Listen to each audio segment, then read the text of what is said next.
하루간 경제 뉴스를 종합하는 시간 경제운입니다. 작년 말 경제 위기의 뇌관으로 꼽혀온 부동산 프로젝트 파이낸싱 대출 부실 우려 문제 경제운에서 여러 차례 보도해 드렸습니다. 이후 부동산 관련 우려가 어느 정도 진정되는 듯 했는데 최근 들어 다시금 위기설이 제기되고 있습니다. 관련 내용 홍 기자의 뉴스 포인트에서 바로 만나보겠습니다. 지금 자리에 홍경표 기자 나와 있습니다. 안녕하십니까? 안녕하세요. 네, 이 부동산 PF 대출 문제가 잠잠하다 싶었는데 아니었나 봅니다. 출래불사춘 부동산 한파가 봄이 왔는데도 여전히 매섭습니다. 경기 침체로 미분양이 늘고 건설사들도 자금 조달에 어려움을 겪고 있는 상황인데요. 네. 부동산 PF에 투자한 금융사들의 위기가 고조되고 있습니다. 네네. 금융권의 부동산 PF 대출 연체율 오름세가 작년 4분기 들어서 더욱 가팔라진 것으로 나타났어요. 작년 말 이제 1% 초반에 불과했던 PF 연체율이 2%대 중반으로 빠르게 올랐고요. 네. 이 부동산 PF가 금융시장 리스크로 재차 부상하는 거 아니냐는 우려도 상당히 커지고 있습니다. 네네. 이 금융권 부동산 PF 대출 잔액은 작년 말 기준 135조 6천억 원으로 이제 한 분기 만에 1조 4천억 원 증가했습니다. 은행에서 1조 8천억 원, 증권사에서 1조 5천억 원씩 늘었고요. 네. 반면에 보험사는 1조 3천억 원 줄어든 모습을 나타냈어요. 보험사는 오히려 잔액이 줄었네요. 네, 하지만 이 PF 대출 연체율은 올라서 이 대출의 질이 악화되는 모습을 나타냈습니다. 예. PF 대출 연체율은 작년 말 기준 2.7%로 1년 전 1.2%와 비교해서 2배 이상 뛰었습니다. 네. 이 업권별로 한번 살펴보면 이 저축은행의 PF 대출 연체율이 6.94%로 3개월 전보다 1.38%포인트 급증했고요. 네. 은행은 0.35%, 여신금융사는 4.65%로 둘 다 상승하는 모습을 나타냈습니다. 네. 이 증권사 연체율은 무려 13.73%로 금융업권 중에 가장 높았고요. 그러니까 잔액도 잔액이지만 PF 대출의 연체율 상승세에 더 주목해야 된다 이런 설명이군요. 맞습니다. 금융회사들 중에서도 특히 저축은행 연체율이 7% 가까이 되면서 가장 네. 높았는데 이 당연히 실적에도 부정적인 영향을 미쳤겠죠.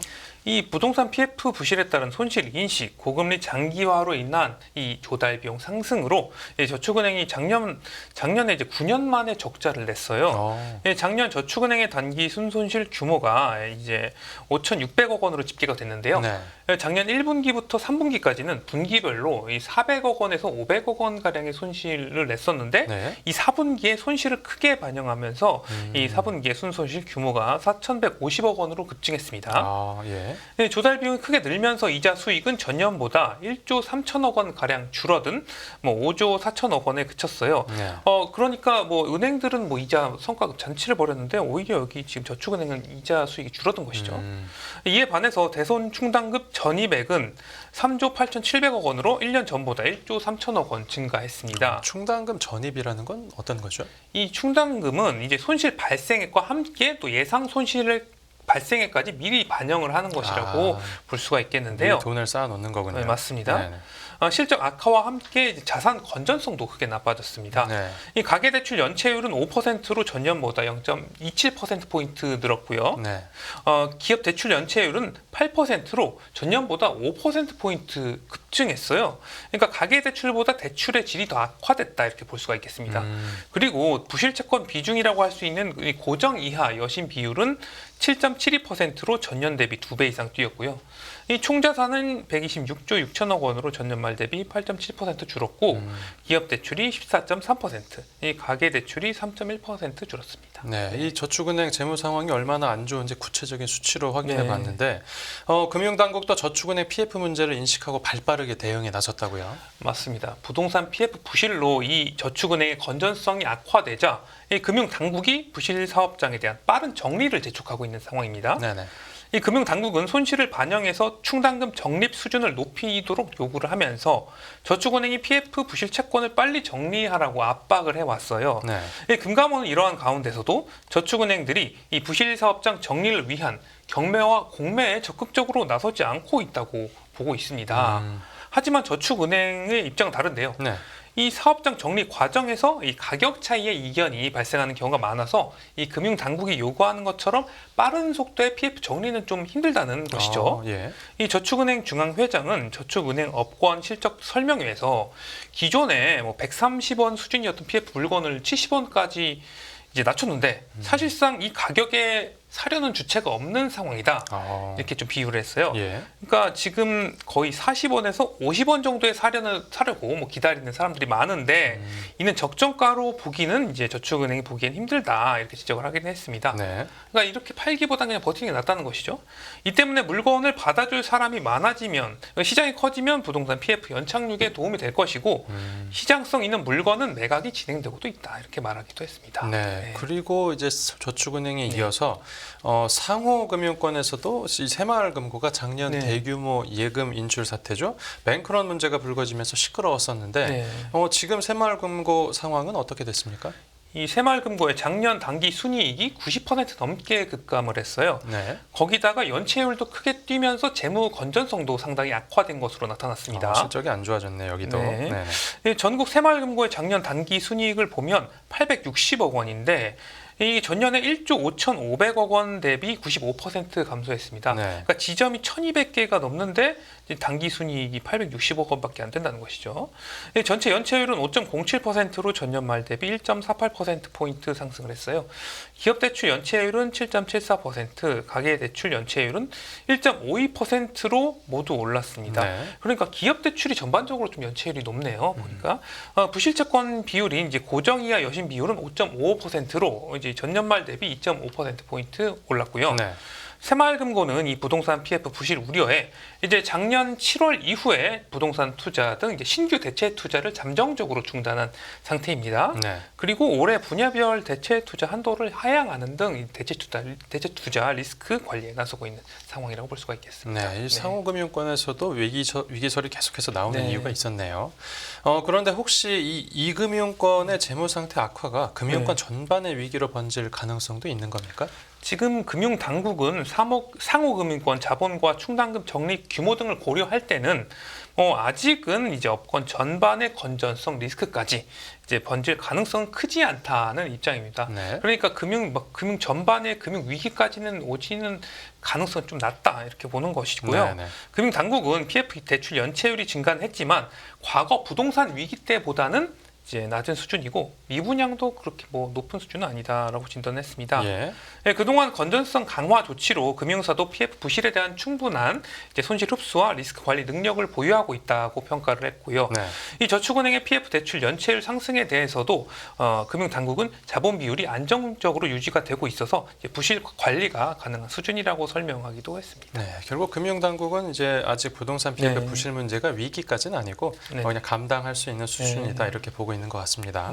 그리고 최근에 업계 안팎에서 건설사 4월 위기설이 계속해서 제기되고 있는데요.